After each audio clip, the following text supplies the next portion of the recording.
தமிழகத்தில் புதிய ஆட்சி பொறுப்பேற்று ஒரு மாதம் நிறைவடைந்திருக்கும் நிலையில் அரசின் செயல்பாடுகள் குறித்த மதுரை மாவட்ட மக்களின் கருத்துக்களை தற்பொழுது கேட்கலாம்.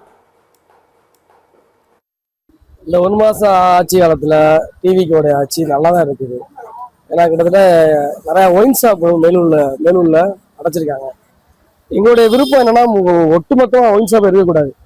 2வது விஷயம் கல்குவாரி மேலூர்ல சுத்தி கிரானைட் தான் மொத்தமா தோண்டி எல்லாத்தையும் குழி தோண்டி போச்ச மாதிரி பழைய கவர்மெண்ட் முடிச்சிருக்காங்க. திமுக கவர்மெண்ட் ஏடிஎம்கே கவர்மெண்ட் ஏதாவது இருந்தாலும் இந்த புது கவர்மெண்ட் மேல மக்கள் மேல ஒரு நல்ல ஒரு அபிப்பிராயம் வந்திருக்கு. அதாவது இவங்க வந்து 1 மாசம் ஆச்சு, 1 மாசம் நிறைவடைஞ்சிருக்கனால அதுல ஒருத்தருமே அனுபவம் இல்லாத ஆளுத்தேன். அனுபவம் இல்லாத ஆளுகளுக்கு அவங்களுக்கு அதோட ஒரு துறைக்கு அமைச்சர் இருக்காங்கன்னா அதை பத்தி தெரிஞ்சுக்கிறதுக்கு என்ன கால அவகாசம் அவங்களுக்கு நிறைய தேவைப்படும். இருந்தாலும் மக்கள் அவதிப்பட முடியாது. அவங்களுக்கு கால அவகாசம் தேவைன்றக்கா மக்கள் அவதிப்பட முடியாது. எந்த இடம் போனாலும் லஞ்சம் இருந்துச்சு. இப்போ லஞ்சத்தை குறைச்சு பத்திரப்பதிவுத்துறை, இபி எல்லா இடத்துலையுமே வந்துட்டு லஞ்சம் இருந்துச்சு. அந்த லஞ்சத்தெல்லாம் தவிர்த்து இப்போ நல்லபடியாக போயிட்டு இருக்கு. இதே மாதிரிக்கு நல்லபடியாக கொண்டு போகணும். பார்த்தீங்கன்னா மாற்றம் வேண்டி நம்முடைய மக்கள் வந்து பெரும்பாலான மக்கள் வந்து தளபதி அவர்களுக்கு, விஜய் அவர்களுக்கு ஓட்டு போட்டு முதலமைச்சர் தேர்ந்தெடுத்தாங்க. ஆனால் 1 மாத காலம் ஆகி எந்த விதமான மாற்றம் இல்லை.